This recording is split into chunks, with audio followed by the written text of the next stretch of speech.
Thank you everyone for joining MoAD and the Asian Art Museum in presenting Poetry for Black and Asian Solidarity, featuring poets Tongo Eisen-Martin and Michelle Mush Lee.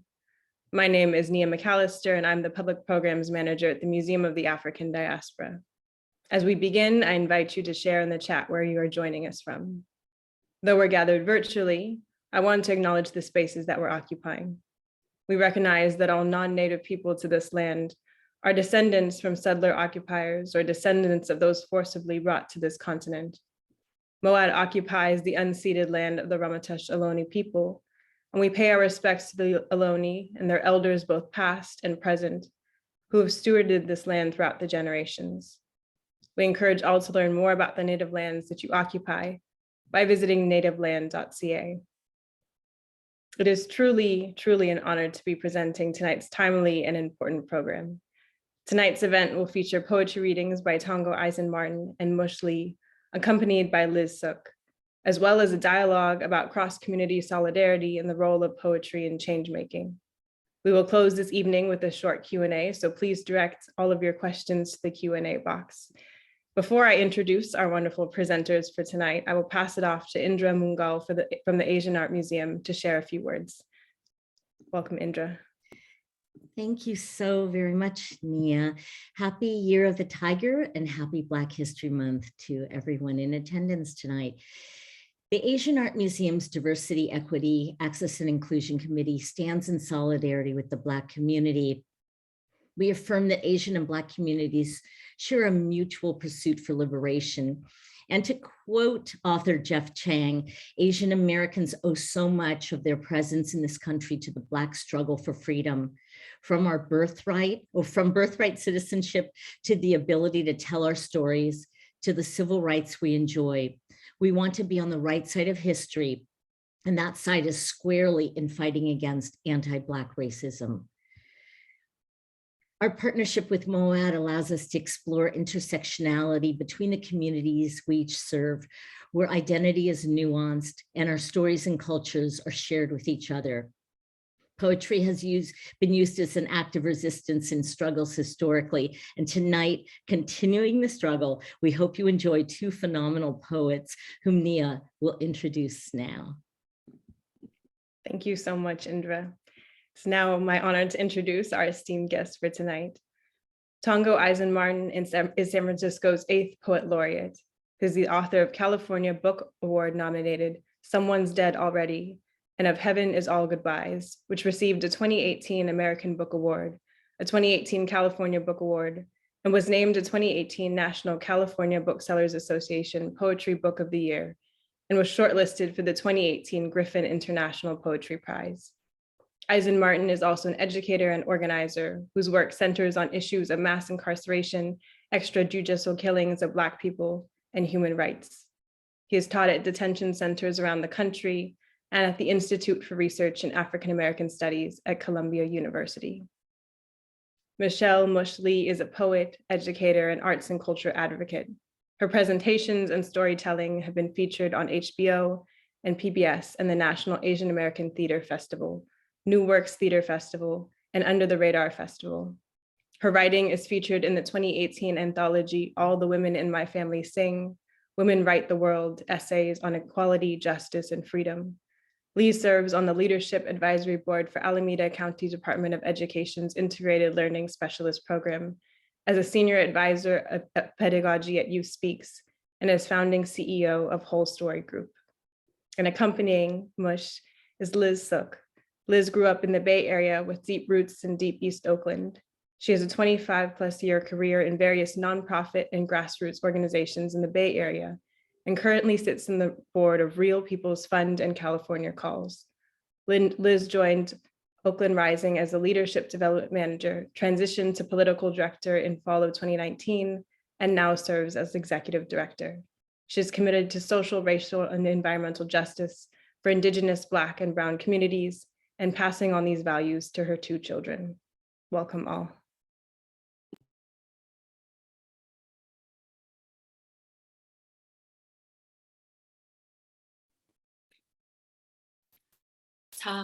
사당을 하려면 요요 간다. 연대 사랑 편치 말자.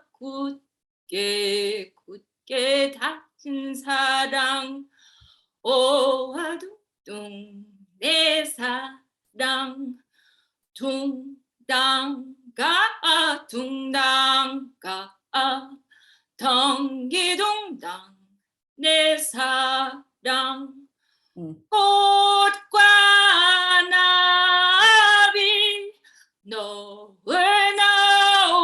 춤을 추고 우리네 사랑은 아이가 두두둥 좋으시고 당신을 내 사랑 아리알뚜란 내 사랑 일편 당신 편치 말자 굳게 닫은 사랑 오화동동 내 사랑 둥당가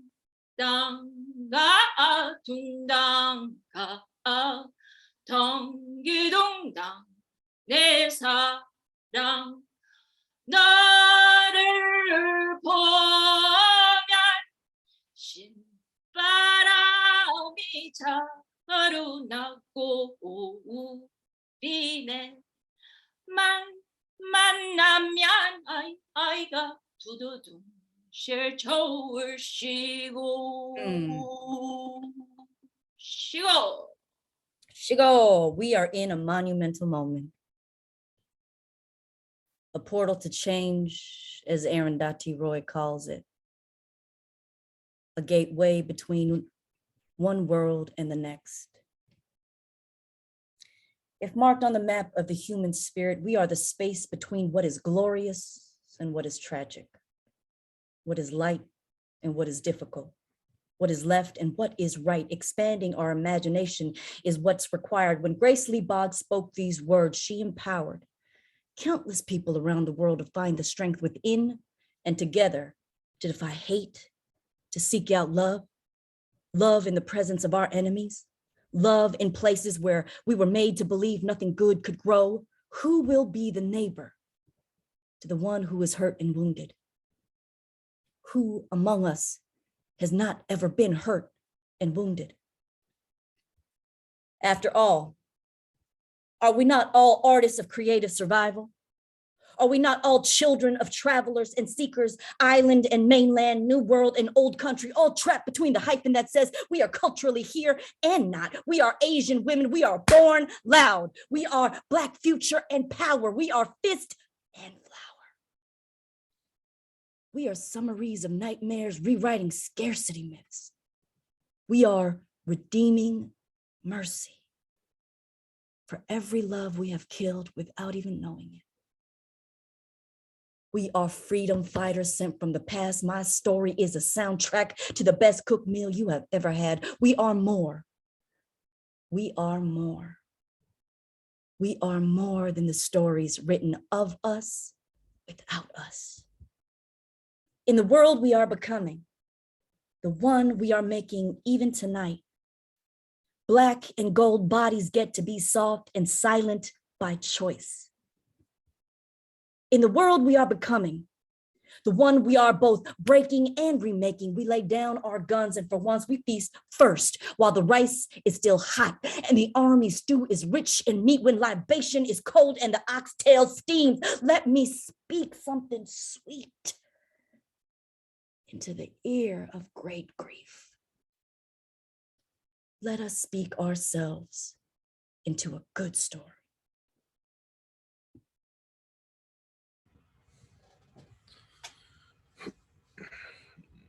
You know, a lot of God can happen in 3 seconds. Not much heaven, though. Here is a man before a fight.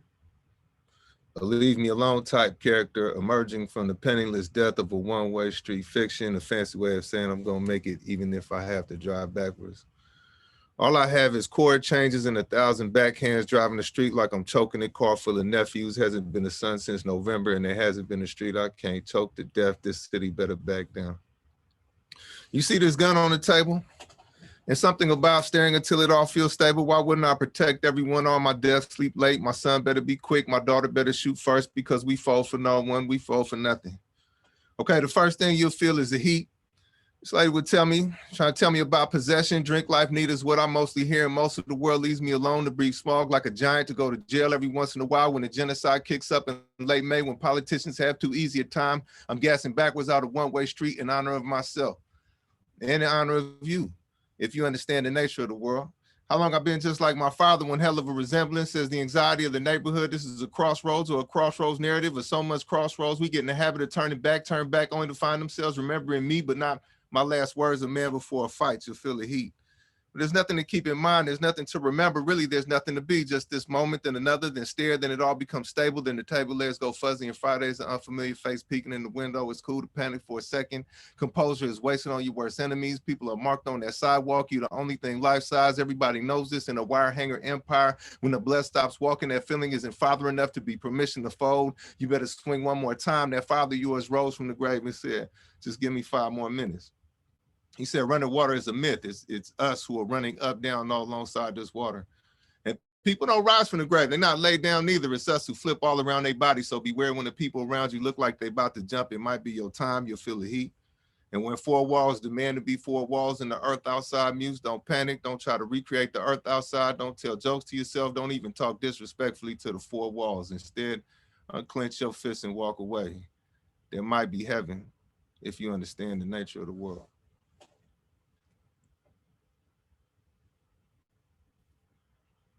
둥당 가 둥당 가 덩기둥당 내 사랑 꽃과 나비 너울 춤을 추고 우리네 사랑을 아이가 두두둥 실 좋으시고. Women I love live at the bottom of the well. Women I love, they bury their smiles deep beneath persimmon trees, undressed like the last thing his father said before he left. The women I love are tasked and tasked and tasked with ascertaining meaning from ambiguity. The women I love are gold women, are amber women, are Black women, are poet women, are thunderclap women, are women of otherness, are women who glean story and myth from the dividing line. If there's nothing else you take away from this poem, receive this. The women that I love, the women of caravan and midnight candles, of sorrow and seasick scales, women made of skin, of scorched earth and moonlight, of poorness and permanent dirge. These women are always in transit, moving from one world to the next. Women I know sleep like infants in the arms of an enormous past. The motherless mother can never get it right. The fatherless wife, she don't know how to hold man in good light. But the women I love keep time. So what if we are pendulums swinging out of sync? The women I know are the women in me, and we lie down a dead red seed, but we are the home of birds. Broken shells from the hatching of a bird's first egg, and the remains of death pile up, and this be girl blues. For every one of us has a grave inside our body, a place where birth and death sweat. Between our legs lives a glorious port where all humans visit and struggle to get somewhere. So this is for the girl somewhere who hides behind a steel mouth and big ass headphones. For the girl out there who thinks she's half crazy. To the one who closes up like a fist, punching her apologies on closet doors. For every girl uncomfortable in a pair of shorts who sits alone in the dark, drinking tears just to take up less space, to the daughter afraid to break free from her mother's judgments, to the skeptic who does not pray to Allah, but falls on her knees at the end of every day like purple bruises and rain, or the blue of every flame. If you are hard to touch, this one's for you. To the girl who bleeds underwater and finds God's face on her wrist. Maybe it's time we come up for air. Maybe we are fucked up, but we might be fabulous. We might be broken, but I bet you we're also mending, so come here. And I will stand on water with you in fishnets, waiting for the tide to rise. 둥당 가 둥당 가 덩기둥당 내 사랑 나를 보면 신바람이 차오르나고 우리는 만나면 아이가 두두둥 실초를 쉬고.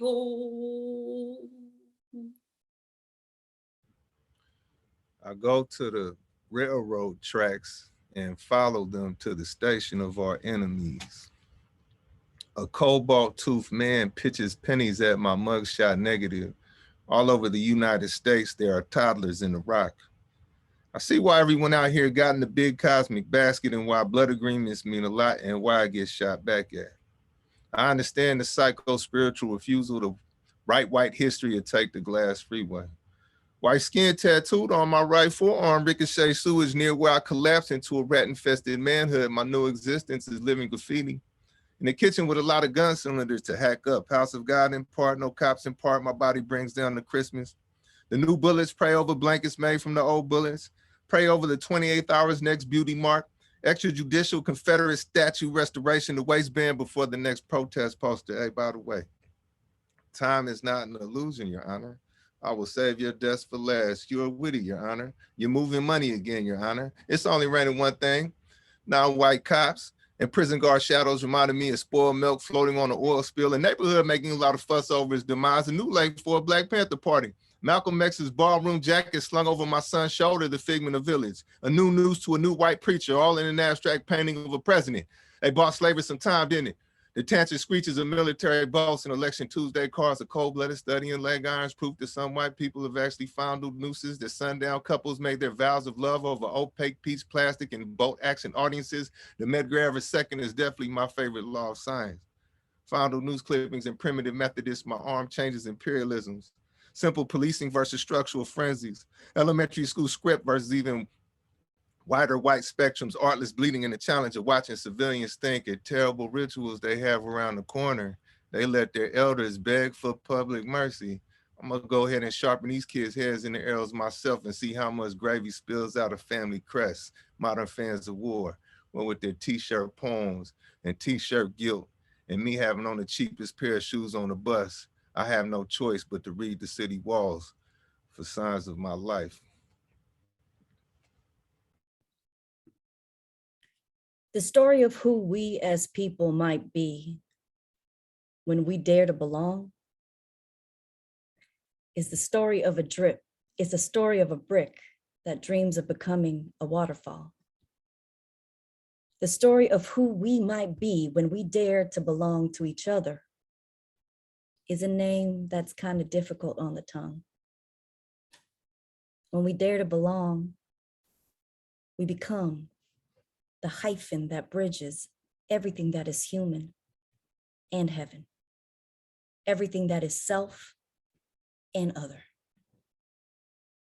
When we see the humor and the heartbreak in the eyes of the one who lives across the myth of the dividing line, we poke a hole in that sky of stories that says that you and I, Tongo and Liz, Tongo and I, Liz and I are better off divided. When we dare to belong to each other, we disrupt the mythical parable that promises safety in our separateness.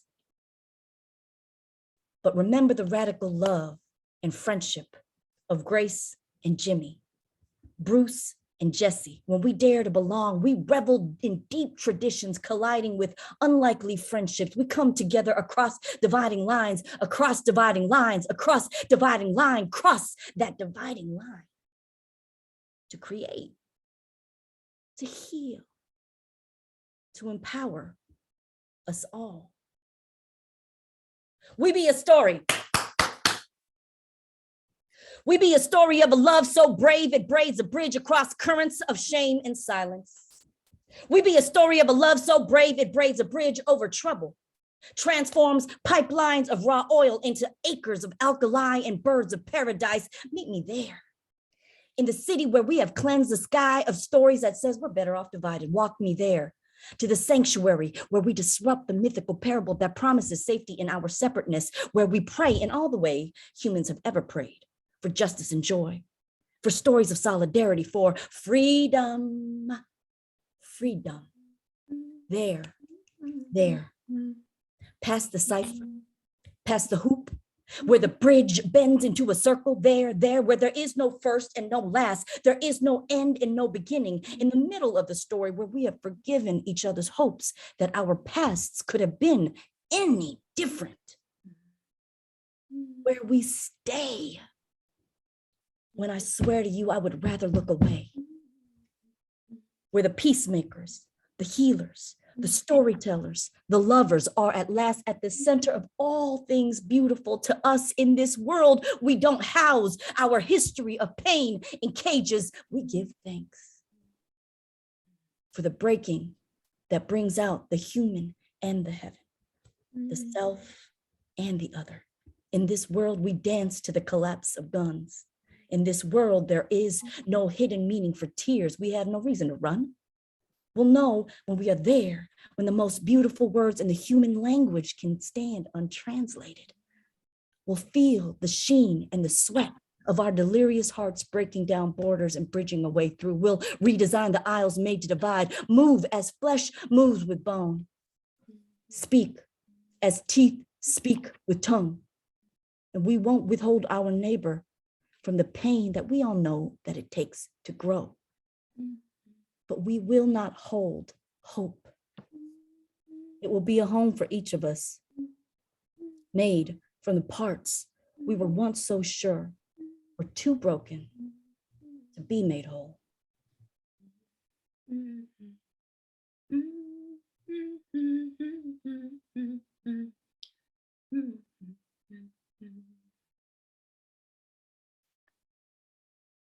Sure. Shigo. Societies wander together like hopeful drops of a virus. Citizen testaments bent on offering me a nation of breadwinners to hold me back like it's a Brinks. I wrinkle the concrete sometimes like flesh. My Martin Luther King permanence turned away from a podium into the reeds like God is the dangerous twin. Black August to the mountaintop balcony on my bedroom floor, you know, they steal you from the earth itself and suspend you in your broken neck from their foolish euphoria. From the loyalty oath of their grave superstitions, loyalty oath of their agrarian reform, I returned to my mother completely disrespected. For peeling the heat off of purgatory, they kill poets like me. Walk me away from my poems, never to be heard from again in this foul industrial complex of bloodlines picked over, picked through, sport and spiritual death of your devil at least half made, police become a pretty word. I'm reading a lynch mob shoestrings like they were tea leaves, teaching you how to write about cities. It's the 25th century in the mirror, people. Tyranny against your chump, change your chump to be mocked even with a gun in your car. A cubit of needlework spelled tune for the proletariat, the relapse ministry. Talented people curled up in a fetal position next to a diamond dime, just another service day in the theatrics of tea house fascism and a bouquet of surveillance cameras in the poverty of God, new blue eyes, corpses of water. Newly potted presidency, a one big shiny coin if you ask animated capitalism and other non-literal voids, well, killing is white freedom. The deification of hyphens. Medicine Bread and Picture Shows, great protesters in LA, guests of our ink, drop kicking rolls in the grave. You are DC me, like a stone torn in half, the pen advances, despite CIA guideposts, despite non-African past and futures, a metaphorical but not surreal day in a horn-ridden life, horn player, improvising king, like a radio prize fight featuring Shango himself, a real hand sweeps the land of racism. May I return to the ground, may I make progress with the gun. Our mother Emmanuel, they put on music that evening, a swinging type body language for you to drink with fermented $5 bills for your body language, some applause. My past stomach line ain't either a good thing nor a bad thing, like being psychic on the way to a lethal injection. It'll sit you down with Lady Day. Lady Day leading you to surrender their souls to Africa too soon. Potty thought floating in a cup of water, she saved me. Accessing my stomach, accessing the love of the American lynch. Coat sleeves wooden and avalanche into the wrist. Our mother Emmanuel, avalanche into the sharp keys. Pain, the deal you make with pain. Piano makes sense for them. Laying hands on the world gradually, addressing the bending necks on the streets of the North. Travelers sailing in pain, repeating pain in the North. 10 trigger fingers on that piano if harmony would have me, putting 100 fights on every direction offered her. Lady Day, leaning on trees again, recruiting the countryside itself, saying lay your plan out on this lightning, make your poems a corner pocket of men. I've greeted the blues itself. America may clean my dead body, but will never include me. There goes the poet, killing without killing. Never mind this painting of your language. May I be a meaningful lynching, a crow's passing, good and dead by the afternoon.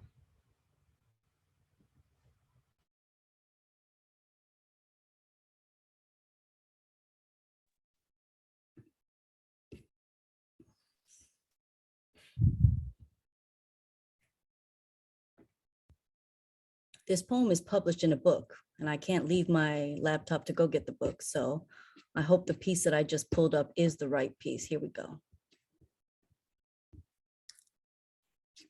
This is for my Oakland people who are in the room. I'm born in Frisco, just so everybody knows. Let's not get it messed up. But I love my Oakland. I've been in Oakland for 20 years. So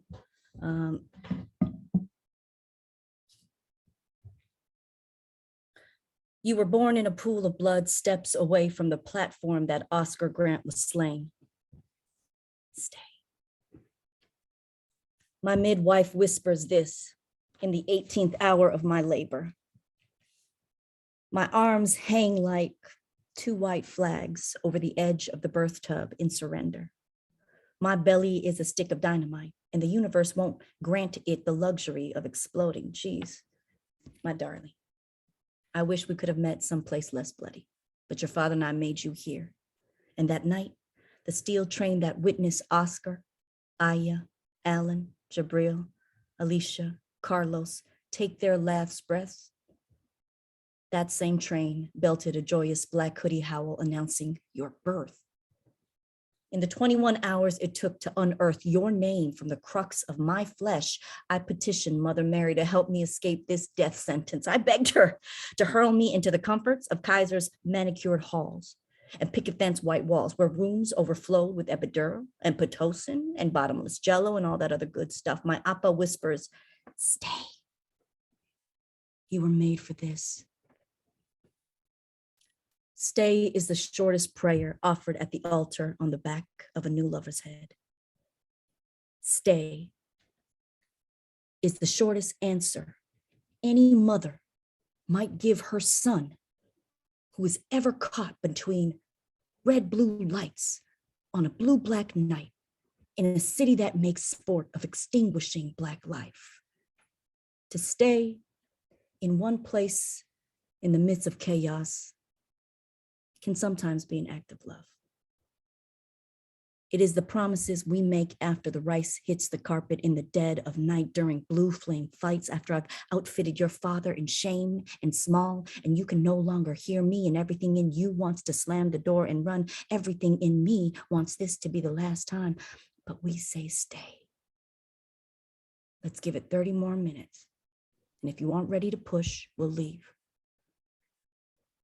On Craigslist, apricot and fig trees line Alameda's prime real estate. They tease me with tastes of sweet nectar suburban afternoons, clean air, California distinguished schools. Funny though, because outside my bedroom window, guns bark and snap, always at somebody's son. They never stop to wonder why the eyes on the other side of the barrel look like his. They crack open their blackberry throats and light up the sky in celebration. My city is beautiful. Yes, it's a little complicated too. My city is pretty holy. It's where my lover and I cling to each other in the dark, bodies curved like gold question marks, where the most bearable hoods are lined with Priuses that remind me of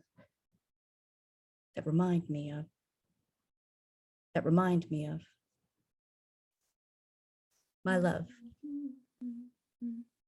When you are older, I'm gonna hold your face to this kind of beat up place, and I'm gonna tell you about survival. I'm gonna tell you about life and ritual and ceremony. When your crayon box mind wonders why we live in a place of more cigarettes than stars, corner stores and bars.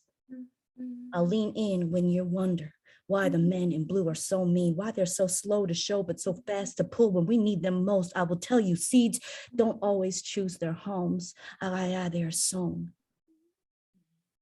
And the most lovely thing I have ever seen was your father.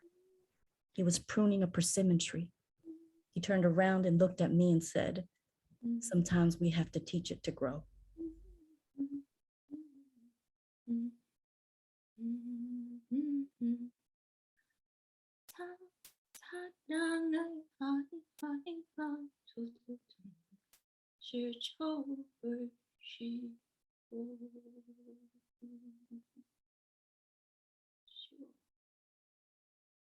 Sure.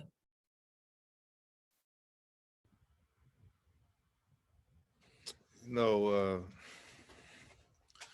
all street life to a certain extent starts fear. Sometimes with a spiritual memory even. Pre-dawn soul clap, your father dying even. And maybe I pushed the city too far. My sensitivities to landfill districting and minstrel whistles, white supremacist graffiti on westbound rail guards all overcome and reauthored. Reauthored by revolutionary violence that chose its own protagonist or a muted stage of genius. The garbage is growing voices. Condensed Marxism for worried depressives underpasses in their pockets because they just might be deities, a decent bid on the Panther name. A merciful Marxism. Disquieted home life, a metaphor for relaxing next to a person who is relaxing next to a gun. I stare at my father for a few seconds, then return to my upbringing. Return to the souls of Ohio Black folk revolution down there pegging at this point. You know what the clown wants? The respect of the end. Wants to interpret pain only. Wants to pull a 38 out of a begging bowl. Wants me to hurt my hand on this pen. I'm not tired of these rooms. Just tired of the world to give them a relativity. My only change of clothes prosecuted. The government has finally learned how to write poems, shootouts that briefly align, that make up a parable. Parables like white bodies are paid well. Do white men even have leaders? Are all white people white men? A rap pictures a river. Can almost taste the racial divide, can almost roll a family member's head into a city hall legislative chamber. Knows who in this good book will fly. All I do is practice, Lord. Decided not to talk out of anger ever again. Met my wife at the same time I met new audience members. For our pain, we pass each other cigarettes and watch cops win. A city gone uniquely linear, Harlem of the West, do a true universe. I will always remember you in fancy clothes, my wife said. So here I sit, twisting in silk ideation. Rifle made of postbellum tar, targets made of an honest language. This San Francisco poetry is how God knows it. It's me whining, riding among the lesser respected wolves, lesser observed militarization, Dixie-less prison bookkeeping. The California gray coats are coming. Lynch mob gossip and bourgeois debt collection. It's tempting to change professions mid-poem. In a Chicago briefing, a white sergeant saying blank slate for all of us after this black organizer is dead. Standard academics toasting $2 wine at the tank parade. Bay of nothing, Lord. Just nuclear cobblestones, gun line athleticism, and the last of the inherited asthma.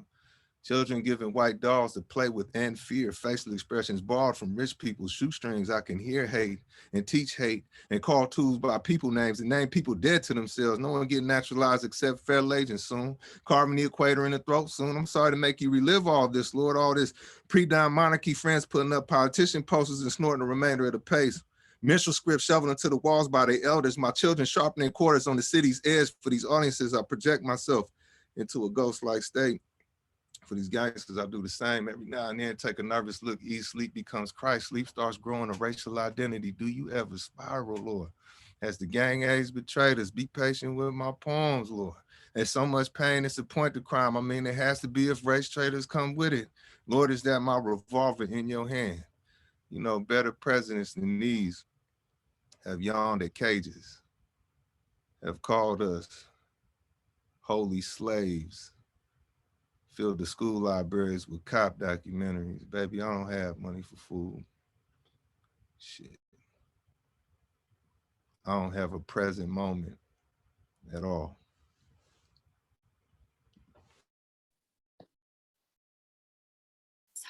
사랑을 하려면 요렇게 한단다. 연대 사랑 변치 말자. 굳게 다진 사랑 오와둥둥 내 사랑 둥당가 덩기둥당 내 사랑 꽃과 나비 너울 춤을 추고 우리네 사랑을 아이가 두두둥 실족을 쉬고 싫어. Thank you, Mush. Thank you, Tongo. Thank you, Liz, for all that you've shared. I'm just sitting with all of the words that you've brought into this space. And what I appreciate about both of your poetry and your work is how you so organically embed this essential truth that we cannot do this alone. From where each of us is situated in our lived experiences, we are essential to each other. We are essential for our collective freedom. And Mush, I'm sitting with what you said, we dare to belong to each other. And so to start this dialogue, I want to direct this question to the two of you. What have you found to be impactful elements or strategies of movement work for solidarity?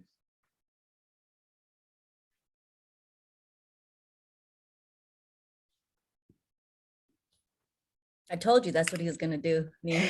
I told you, right? I was like, that's Tongo. He's gonna be like, go ahead, ladies first. I gotta put on my glasses for this because now it's getting serious. What do I think are essential movement strategies? I think, I gotta shout out my brother, Evan Bissell. He's an artist, cultural strategist, and he talks about the insistence of humanness. I think we start there. I think we start with the purpose. I think it comes down to this.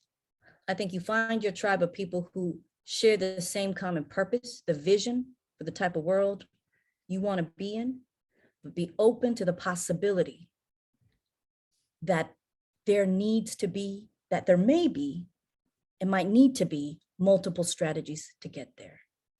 I think we trip ourselves up in thinking this is the way, this is the world that I envision, and that there's really only one path there. But if you've ever seen the Avengers, it's like it takes lots of people doing all their own little things. And I think sometimes in the movement for liberation, the movement for justice, the movement for love, we get tripped up. Like, you're not doing it the way that I think you should do it. And I wonder what it would look like to have that ever expansive kind of movement where we all have our eye on the North Star, but it's all good that your strategy is slightly different. We're going in the same direction.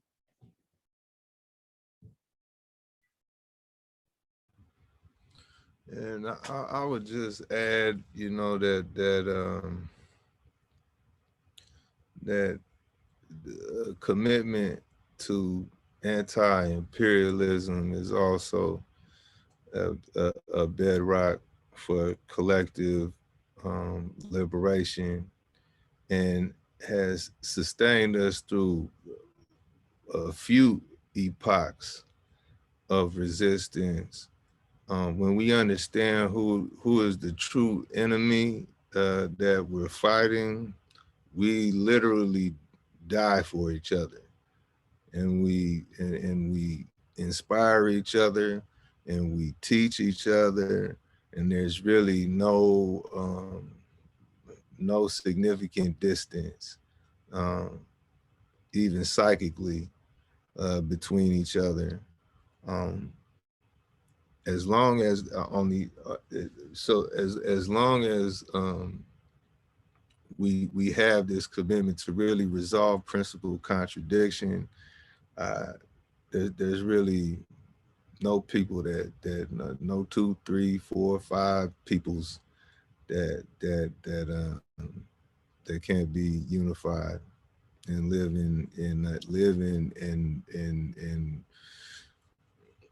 and soldier in absolute harmony, you know. Absolutely. Thank you both for that. And you've kind of spoken to it a little bit, but perhaps there's more to elaborate on. But this, idea of intersectionality, and we all have our own position, but how would you say that then informs these ways of connecting with each other and building from our places of unique lived experiences, but also finding those connecting points?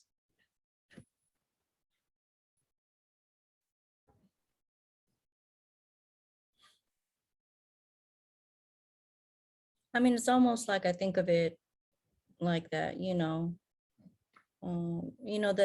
idea of the danger of the single story. I almost think of it as like the danger of us embodying a single kind of social identity is troublesome. It's boring too, right? As a writer, I'm like, that's boring, but it's also troublesome. And that's probably the most articulate thing I can say about that. It's really difficult for me not to be in this body when I show up to the movement. It's for whatever it is. And so I use the power that it affords me, and then I share and relinquish in moments when I have an abundance of, or whether it's an unfair abundance of, or,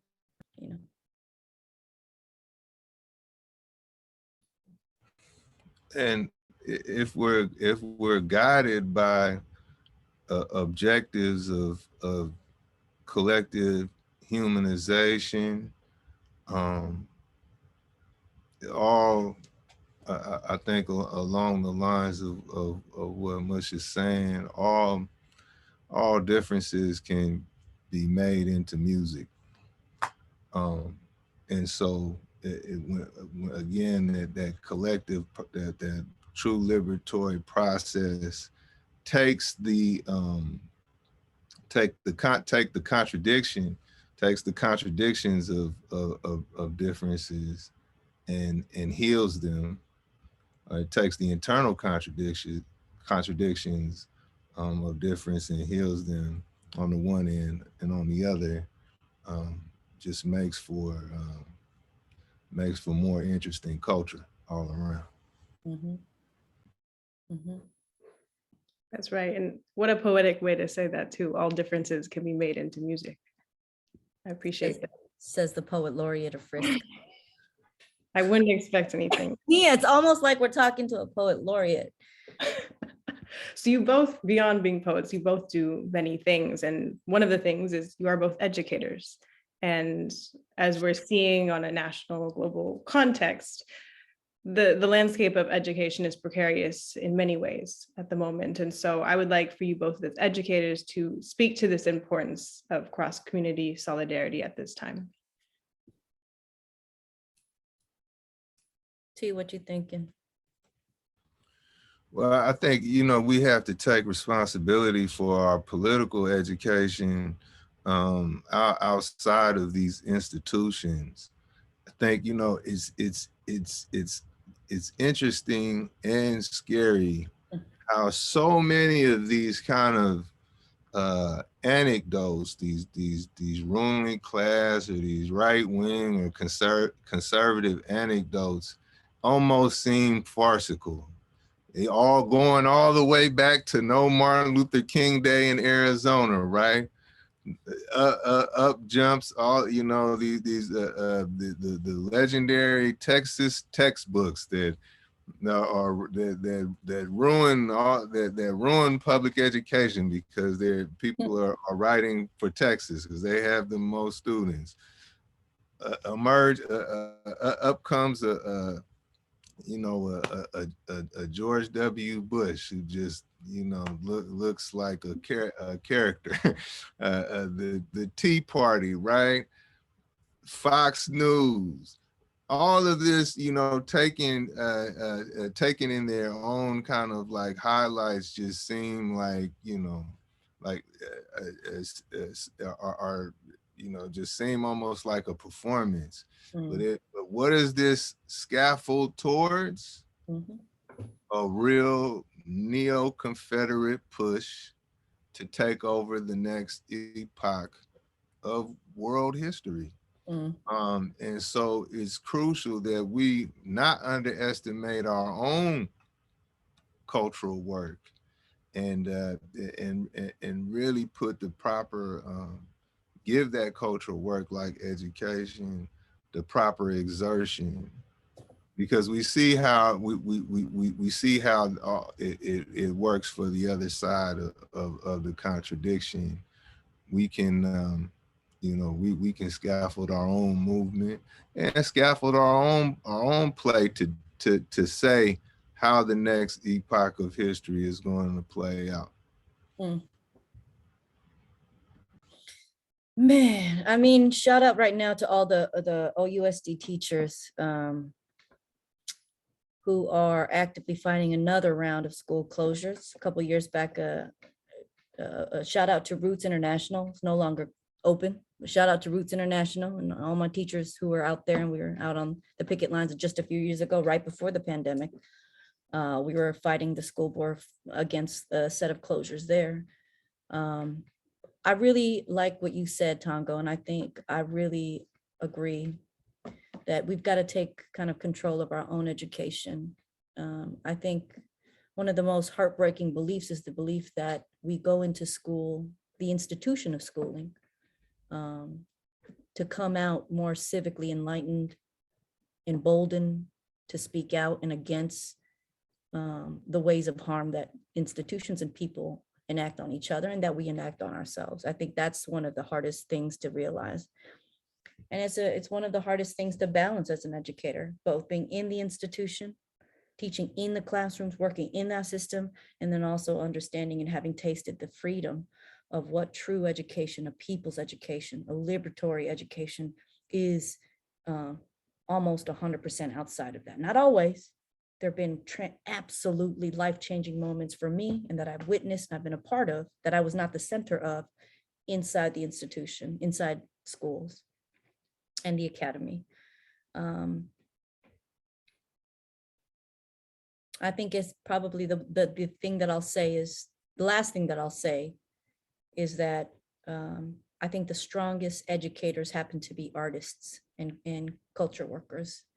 And so this is my little plug for all the teachers out there in Zoom room. Support your local teaching artists. In many ways, artists are not are unencumbered by the ways of the institution, just by definition, by nature, by habit. I mean, there are artists too that are probably whack and really, really love it. And I'm talking about like Uni, I'm talking about T, I'm talking, you know. And so there are many ways to find our teachers. And also shout out to my Oakland teachers out there fighting the good fight. Yes, thank you. Thank you for bringing that into the space and shouting them out. I also appreciated what you were talking about of like, this is the role. And that was one of the questions I was going to bring to both of you, what you see as either the duty or the charge of the poet and that role of art in change making. You can both speak to that.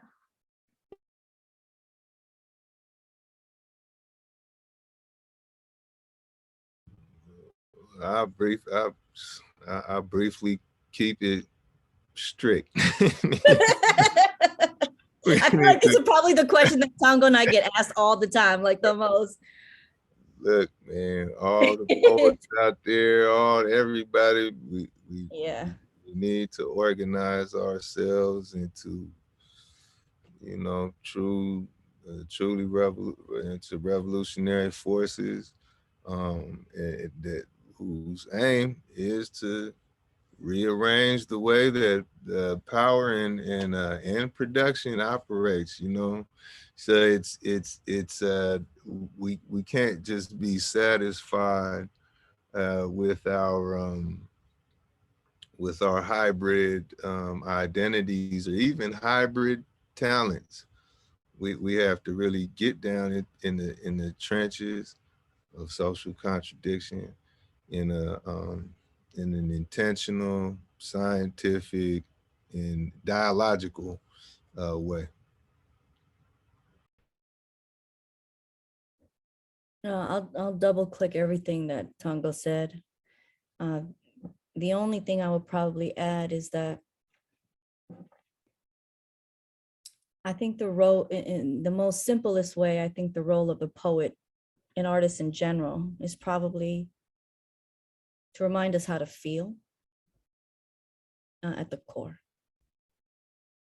There are a lot of anesthetizing distractions in life, in this particular capitalistic extractive culture, this white supremacist culture, this patriarchal XYZ culture.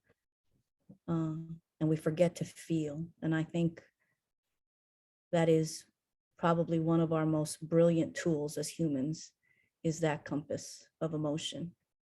And it is the most dangerous, depending on where you sit in the world, to have a populace tapped in deep presence with what feels right and wrong and everything in between. So. Thank you. Yes, the power of feeling everything and then acting upon it. Thank you for that. I do want to start bringing in some of the questions from our very active audience here. So if anyone does have questions, please direct those to the Q&A box. But I want to start with this question, which says, literary writing is indeed a slow process and takes up a lot of time.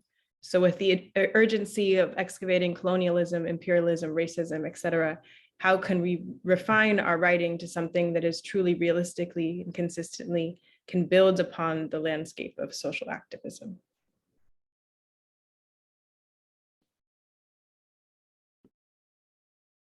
I tend to just well, are you sure you don't have enough time? That gets clear. I think that gets clarified in praxis, but a helpful way to look at things is to give the two threads their due and give the two threads your efforts. And so I would, again, I would satisfy my, or your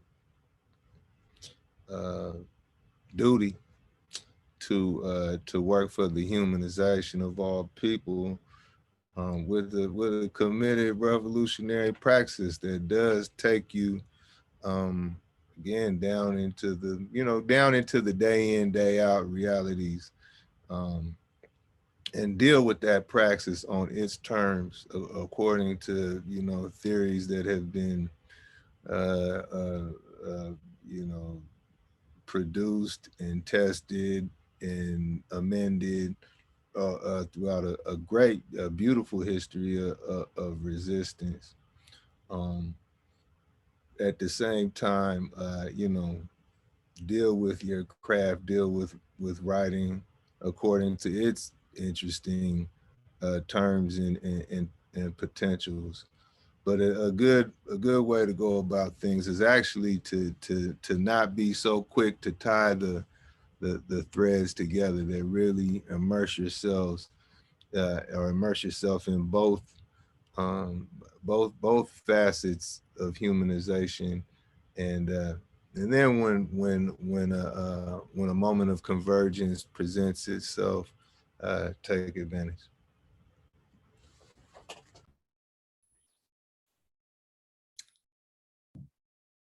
I guess I was thinking about like how much I wish I had more time to eat in the day.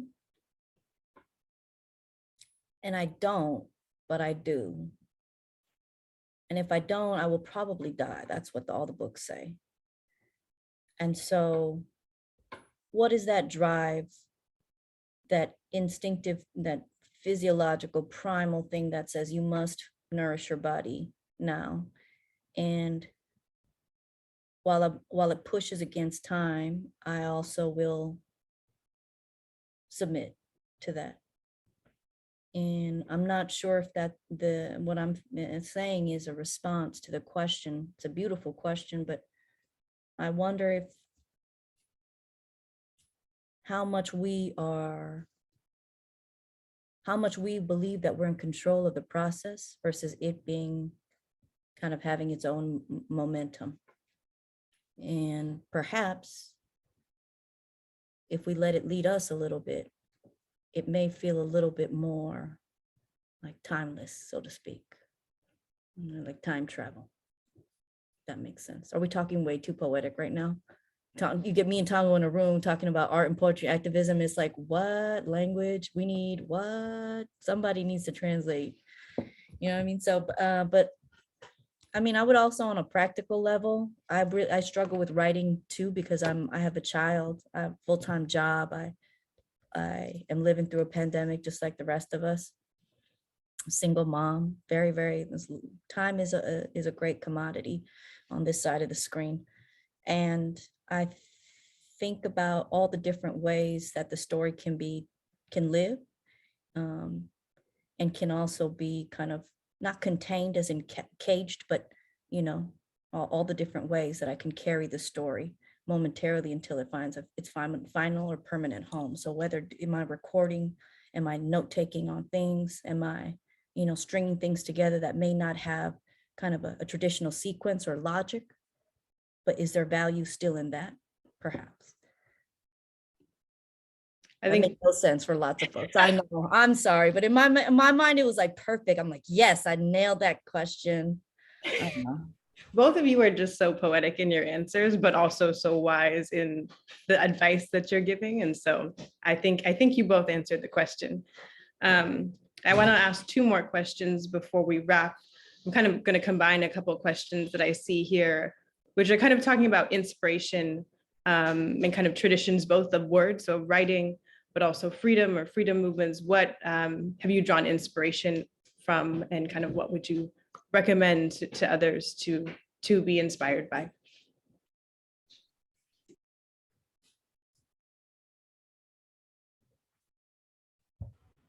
I draw inspiration from like very ordinary human things. I draw inspiration from kind of like an awkward smile, or very kind of like a held back but fully charged smile when I'm out at dinner and I see two people who I imagine might be meeting for the first time, and intimacy is growing. I draw inspiration from the way my son sleeps and the way his just body lets go completely. I draw inspiration from very ordinary, both the beautiful and sometimes the heartbreaking.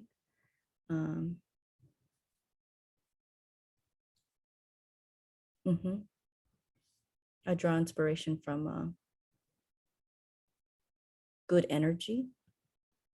You know, if you've ever been in a good theater and a good protest or in a good little cipher and the energy is just right. You don't even know the folks to the left and the right, but the energy is right. People are always like, oh, that energy is good. That's a real thing.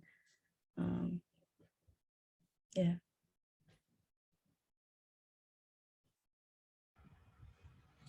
And if you all would allow me to be much evil twin, you know, I draw inspiration. We can also draw inspiration for when we don't have a sun in California for a few days because of the forest fires, you know.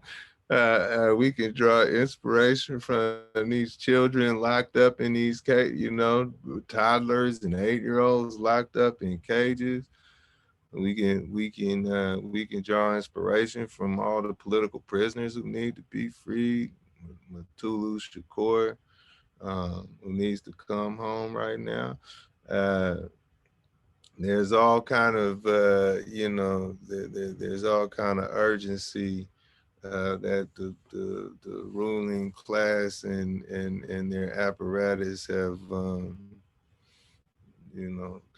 provide us daily. And on another, if I may switch back, I think meditation is a great primer for inspiration, because the more you can turn down or soften your projections, the more the more you can see the cosmos and all things, or just the interesting dances in all things, But let me end it back evil. You know what I mean? The biosphere is not gonna make it. You know what I mean? So let us do what we have to do. I mean, look, I double click everything Tongo's saying. There's great urgency, in our own demise, or the potential of our own demise. So yeah, and the capital we and capital R, our collective. I dig and feel all of that. Well, I think you've left us with some essential advice that we can find hope both in what we have alongside us, what we experience right now, but also what we want to build and create together. And I think there's this urgency of the collective. And so thank you both for bringing this all to the table, for engaging with us through poetry, through this dialogue. I'm so appreciative of the work that you both are doing together and in your communities. And I also want to give Mush a special shout out and have you claim your title as You Speak's new executive director. So special shout out. It's not officially included in your bio, but I think I'm still trying to keep up and update that bio. I don't know what's circulating in the webs, but thank you very much. Shout out to all my You Speaks family in the house. My board is here. We got some staff here, and thank you all. And I'm honored, truly honored to be back in the city of my birth. So. Well, thank you again. Thank you, Mush. Thank you, Tongo. Thank you, Liz, for this wonderful evening. I want to thank the Asian Art Museum again for partnering with us on this program. And thank you for our very active audience for engaging with us, excuse me, in the chat and through the questions. I encourage you to continue these conversations beyond this space, continue engaging with the programming and the work that we're doing at our institutions, that we're doing in our communities. For more information about what we're doing at MoAD, you can visit our website, which is moadsf.org. We have many programs, many poetry programs and beyond happening every single week. So please support, please join us in our community as a member, please donate if you are able to. All of that information is accessible through our website. And so with that, I want to thank everyone again for being here this evening and hope that you have a wonderful rest of your evening. Thank you all. Thank you to Mush, Tongo, and Liz. Thank you. Good night. Thanks so much. Take care, everyone.